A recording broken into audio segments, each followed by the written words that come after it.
What's going on, everyone, and welcome back to the Double M Show, brought to you by CLNS Media and Massive Media. It's the original crew. We've been holding it down for 14 episodes now. Oof. And we are rolling. It's a long time. Rolling Tuesdays. You can catch us here every Tuesday. You can catch Mike Nice here every Tuesday. What's poppin'? You can check Miss T-Mac every Tuesday. That's right. And you could also check me out, DJ Mees, every Tuesday here on Double M. And there's a lot going on right now, man. This is, playoffs are kicking. The sun is finally out. Things are booming finally. When we was coming in here, it was cold, snowy, dark. Freezing, frostbite. We got T-shirts on now. We relaxed. But T-Mac, as always, you kick it off. Let us know what's on the playlist tonight. You already know I got y'all. So, definitely got to talk about them Celtics. I don't know who poisoned who or who did what, took away whose mojo. That's a good word, poison. But mojo. Something is wrong. And you see, I got my Celtics jersey on. It's probably my last time wearing this number jersey.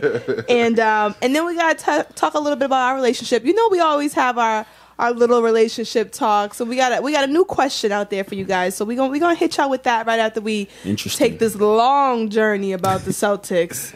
I don't even know where to begin. Somebody help me because Marv, I'm devastated. I can't wear this jersey no more. T-Mac, one of y'all please dive right into this Celtics talk because I tell y'all. Celtics, they're 1-3. Okay? 1-3 against the Bucks. Yep. Let's start with that. So let's start with our predictions, right? We came in here. We had our playoff predictions. How far the Celtics will go, and going into the Bucks series, I said I don't know who's going to win the series, but I said I do know that it would go 7. Mike, what was your prediction again? I think I did say damn well what was Mike's prediction. No. I can't ask the question. Mike, what was your prediction? Hey, I got no shame. I had Celtics winning the series in 6 games. I'm not going back down from what I said. That's what I said. You said it with that smirk on your face. There was no smirk. You were the one ready to laugh, T-Mac. Me? That was you. Hey, how was I ready to laugh? There we go. Finally, we don't 6 blame games. 6 games. I said Celtics would beat the Bucks in 6 games. And by the looks of it, it's not set in stone yet. But by the looks of it, it's probably not reaching 6. Listen, for those who can't really see, I'm wearing all black today. Ready to go to somebody's funeral. It's the Celtics funeral, and I hope that the Milwaukee Bucks can just make sure they pull the plug on Game 5 and just end it. You want them to pull the plug? Take the Celtics out their misery. I don't want to see it no more. Yeah, you a little bit hopeful. No. There's no hope. It's over. It's over. The series is over. And I'm not just saying it because I think the series is over. The Celtics believe that the series is over. The players think that the series is over. So if you're a player and when you're a player and you see a team act sluggish, you see a team go, damn, this team is better than me, it's over. Why would I put more false hope into the Celtics thinking that they can ride out and come back a 3-1 deficit, which is so rare to do? And there's one thing that the Celtics has shown me is that comebacks is not in their definition this year whatsoever. They can be down by 5, and it's like they're down by 50, and they just give up. This Boston Celtics team is pathetic. So just put them out their misery now because I don't want to see it no more. So let's dive in to the series against the Milwaukee Bucks. Celtics take Game 1, right? They take Game 1, and we felt so good. We didn't even talk about it in Double M. I did. I felt really good after that game. We didn't even talk about it in Double M. But as the Celtics do, they win 5 in a row. You feel happy-go-lucky, and then they show you that they can drop 3 in a row just like that. They've been doing it all year. They've been the most inconsistent team ever. They show you who they are, and I knew that they weren't going to flip no switch. They wasn't going to magically just change into another team where they can just roll out.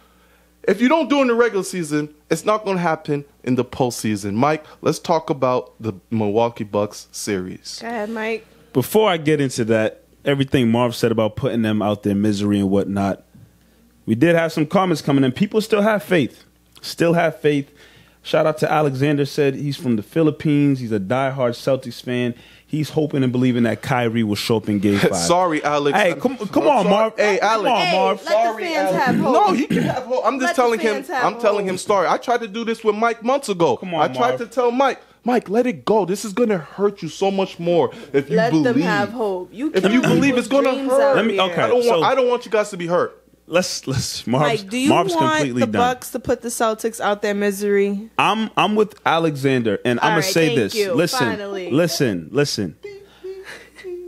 I want to believe if I'm gonna sit here and say, damn, Celtics are down 3-1. It's rare that a comeback like that happens. Just be done with it. If I'm gonna sit here and say, I take pride in the fact that I believe and I know, and if you ask my father and brother who were in the house with me when I said this, I believed that the Red Sox in 2004 was going to come back and beat the Yankees. I swear on everything I love in this world.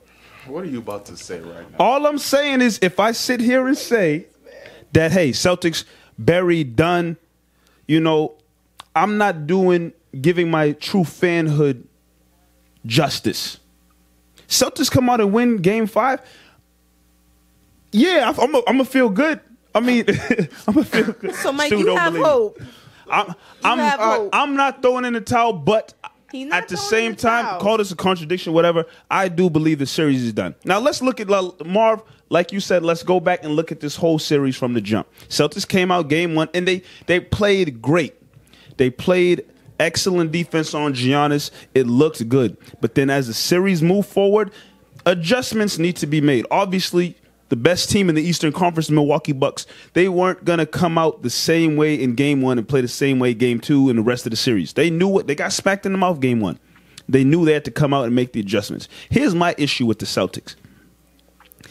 The adjustments that we look to see from a team, especially a playoff team, it doesn't really come from the Celtics, and you don't see it. Now, fast forward, we know how Game 2, 3, and how Game 4 went Monday night. But if you have to fast forward and really get to the bottom of it, I'll say this: the blame. You want to look at Kyrie. You want to look playing at the blame game. You want listen. You want to get to Kyrie. What are you going to say? Now, why don't you finish your opinion on the series itself, and then we're going to jump into Kyrie because The percentages a whole lot going on the with percentages Kyrie of right the now. Celtics winning this series are very low. Very Okay. low. That's just the honest facts. That's All right, it. So with Kyrie, a lot of people are saying, "See you later." There's predicting that Kyrie's not coming back. He's not going to be with the Boston Celtics anymore. They're saying he's likely to opt out of his final year of his contract. Now, do you guys also see that happening? I mean, let's not even jump to that too much. Let's Everybody's jumping to it though. I mean, it's Everyone easy to get thinks- to that because, and yes, the fans team are is okay down. with The it. team is The fans down. are okay with it. They don't think Kyrie's coming back to Boston. They think he's done in Boston, and they're okay with it. Kyrie, but see, no one was saying. I mean, people were saying that a little bit, but coming out of the Indiana Pacers series, no one was saying that. When things are at the worst, when things are looking bad, like to have somebody Of blame. course, people are going to be quick to say, "Well, the Celtics are sucking. Kyrie's not playing well." He's automatically out of town, and I still, in a sense, it's a cop out. It's easy to say that. That's the easy conclusion to the whole situation. But do you think Kyrie is going to do that? I'm gonna stand by my word and believe that the man stated by his off before the final buzzer. Yeah, the man stated his word, and yes, the course of the season has played out. Maybe he should have never said anything in the beginning of the season. Forget all of that. When you just look at this series and how things have unfolded, you can put blame on Kyrie. And him being the leader of the team, the most vocal in the media, it's easy to look at him. He says a lot of dumb stuff. I know Marv can allude to all of that. Kyrie has been very questionable. He said a lot of dumb things A lot of post-game, stuff. responses So to Kyrie a lot has of to things. take the blame. And then underneath Kyrie, you can look at the rest of the team. Kyrie didn't show up in this series. But Tatum, did he show up? No. Gordon Hayward, he's still in Indiana, chopping it up with his family and friends out there. I don't think he showed up for this Bucks series at all. Terry Rozier is pretty much non-existent, like he has been all season. The only two guys who've maybe really been reliable is Horford and Morris. Horford, Morris, and Brown. Yes. Horford, Morris, and Brown have been the only guys. And if you were to say coming into the series, Morris and Brown and Horford were going to be the guys you really rely upon, I don't think it would. If you look at the pecking order, it wouldn't have broken down like that. But that's just what it's been. Now, I've been one to say, especially coming out of this series, it shine more light on the fact that all blame can't be pointed to the players. I put a lot of this blame, and when I say a lot, I'm talking 50-50 split down the middle. I look at Brad Stevens and how he's coached this team. I have to. And it's on. If you don't look at Brad Stevens this year, this has been his worst year as a head coach in the league, maybe in his life. Because if you look at Brad Stevens' coaching career, he's had teams, especially since he's coming to the NBA, where it's just been players on the team that just say, "Hey, Brad Stevens, you put me in the game, and I'm going to try my hardest to give you all my effort." This year, he has a bunch of guys coming into the season after coming off an Eastern Conference Finals appearance. You got Tatum, you got Brown, guys who are saying, "Hey, man, give me the ball. Let me get stuff done because I just went to the Eastern Conference Finals. I played against LeBron James and the Cleveland Cavaliers. You know, I can make things happen." Brad Stevens has never had a team like that. And it's not his fault. He's never been in a position like that. But being in a position like that as the head coach, I personally believe this year in total, as soon as this season and this postseason wrapped up, we're going to look back and say Brad Stevens had a terrible year in the 2018-19 NBA season. Let's talk about Brad Stevens. Brad Stevens, like Mike said, bad year, right? But there's a reason. There's a key reason why Brad Stevens is having a really bad year. Because there's only one difference from all the years we've seen Brad Stevens until this year. That's Gordon Hayward. Brad Stevens has not known what to do with Gordon Hayward. Mike said he's still in Indiana. He hasn't shown up at all. And what he did is he's fooled all you guys. He's fooled all the Celtics fans when he pulls up 20 points once every other week or so, and it's like, "Oh my God, Gordon Hayward is back. Gordon Hayward this." The guy hasn't been good. And I'm not even putting blame on Gordon Hayward no more. I'm putting it on Stevens for giving him the 25 to 35 from minutes. The jump. Hold on. From the jump. 1 second. Hold on. Here we come. Here we come. Let's get it. Hold on. Let's get it. Gordon Hayward, game 2. 30 minutes. Damn. 1 for 5. 20% from the field. Plus minus negative 30. Game 4. Somebody get this man. Let him know, Marv. How many minutes? 33 minutes. 33. Went 2 for 8. That's 25% from the field. That's mathematics for you. That's plus minus negative 8. Game 5. Game 4. Last game just now. Gordon Hayward. Let's see here. 27 minutes. 1 for 5. 20% for you. 0 for 2 for 3. Negative 11 plus minus. So, bam. What the hell is going on here? I said it I remember one of the earliest shows. I said Gordon Hayward needs to be getting semi-Olajay minutes. Get on the bench and just do this. I said that from the jump. But they got fooled, Mike. They sure did. The lucky, like a leprechaun. The leprechaun fooled them. They got Gordon Hayward here. I can't take and it. it's all. And Brad Stevens didn't know what to do. And you know, everyone. That's his boy though, Marv. Butler boy. That's Butler his boy. The Bulldog. And he's a liability on defense. And when you're a liability on defense, it becomes 4 on 5. You saw Giannis just pushes everyone away, but with Gordon Hayward, he don't even try. It's 2 fingers, and he's gone. He's flying. Hayward got mixed by Connaughton. I played against Pat Connaughton, the Y. I played against Pat. Come on now. Pat Connaughton's doing that to you. And another thing on Brad Stevens, right? They say, because we're going to get to the players, trust me. But they say Kyrie Irving doesn't fit Brad Stevens' system, right? That's bull. No, it's true. But you're the coach. Make it work. That's it. And going off of that make it work situation, if you look at this team, I'm telling you, I sat at work today and I really had to look back on everything.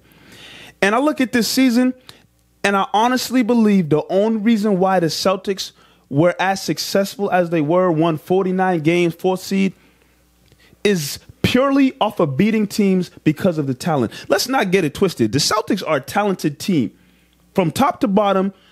Starting 5, the team's talented. Don't did we for a second. Did we overstate how talented this team I don't is? know. I don't think so. This team is talented, and you thought last year they were all right. They had the talent there, but then you add Kyrie Irving and Gordon Hayward to the lineup. Yes, Gordon Hayward's not 100%, but you add those two to the lineup, and Brad Stevens from day one till now has had one game plan for these guys: shoot the ball no matter what. How many games have we watched the Celtics win games because them guys are getting hot? Tatum's hitting shots, Kyrie's hitting shots, these guys are knocking down shots. And how many games have we watched where they can't buy a bucket? We're talking in game 4, 8 of 38 from the 3-point line? Or you want to know? I got this. Please, Please do not have. Let me tell you, these papers. I feel like I've finally realized that Brad Stevens, in a sense, he's a one-dimensional coach offensively. Because when the shots don't fall for the Celtics, they call timeout. They go on the 15-2 run, something the Celtics are used to. Team goes on a 15-2 run after missing about 4 or 5 3-pointers in a row. They go to the timeout. All Brad Stevens and his bunch of yes-men coaching staff, all they do, good job, fellas, good job. Hey, the shots are there. Keep the shots up. The shots are there. Let's keep them flying. Dummy. Brad Stevens, tell your team full of young 20-something-year-old athletic players, take the ball to the basket. And you want to pull up stats? I'm not old school, but I tell you, I got some stats right here. Let me tell you something. To me, it sounds like Let me tell you something. Step up his coaching skills. Out of the 30 teams in the NBA for this last regular season, Celtics ranked 29th in free throw attempts. Horrible. 29th. Then you get to this postseason. Out of the teams that have played 8 or more games this postseason, the Celtics rank second to last in free throw attempts. But the thing is, if you look at the regular season and postseason, Celtics shoot 81% or around that from the free throw line. That means you have players They don't emphasize that in Brad That's Stevens' the coach. system. That's the coach on you. All right, let's just pause for a second and let's take it back to talking about the players. And, Kyrie hasn't said the most smartest things, and I want to talk about his comments that he's made, only making 7 out of the 22 shots that he took, and then goes on to say, I should have took 30. Now, do you think that his comments like that are contributing to that negative energy that's taking place on the court? I know a lot of people talk about his leadership and the things that he's saying and pointing the blame at him. But when you say things like that, I feel as though that contributes to, that energy that's going on the court for them. What do you guys think? So, coming into this playoffs, we talked about this is going to be Kyrie's biggest moment. This is... Yes, he's been to the finals. Yes, he's hit the biggest shot in the final, but he was never the alpha. He finally comes into a season where, his team didn't play well. He had individually, Kyrie did well, but his team did not play well. So going to the playoffs, every time all we heard was, guys, just wait till we get to the playoffs. Hey, Boston Celtics brought me here. That's why we're going to be fine. I'm a genius in the court. I know no one. I know how. I could get my shot off anytime I want. I could get my shot off anytime I want. These are all the comments. The last one you just said, I should have shot it 30 times instead of 22 times. That confidence that he has in him. I don't have no problem with him being confident. I don't have no because. But you got to be able to back it up. Exactly. And he was not backing it up. So the fact that he came out and said I should have took 30, no, you should have took 15. His resume gave him the reason for him to speak like that. Yeah, right. That's it. But and so for me, that's why I never got mad about it. His confidence, whatever, because of his resume and what he's done, and we know of supreme talent. But like you just said, T-Mac, 7 for 22. The game before, 8 for 22. Kyrie watching the game, he's forcing shots. And what happens is he takes bad shots. He's been taking bad shots, and when you take bad shots, the other Bucks, we haven't talked about Milwaukee, but this is a great team. They're shown that they're a good team. Once that shot is off, they're off in transition. And it messes up the whole defense because they're like, damn, Kyrie just took another bad shot. There's times where Kyrie gets a switch, where he has a big man on him like Brook Lopez. If you're such the genius, common sense as a point guard, Horford is down in the paint with George Hill on him. You got two options there. Or Eric Bledsoe on him. 2 options. But yet, what Kyrie does is he'll just take a bad shot. Not even, obviously he can get to his spot, but he take a bad shot or he'll force a layup. And the layups weren't dropping for him this series. So if you have that mentality that, hey, I'm the point guard, my shots are not falling, let me get my other guys involved, especially the second best scorer on the team, Jason Tatum.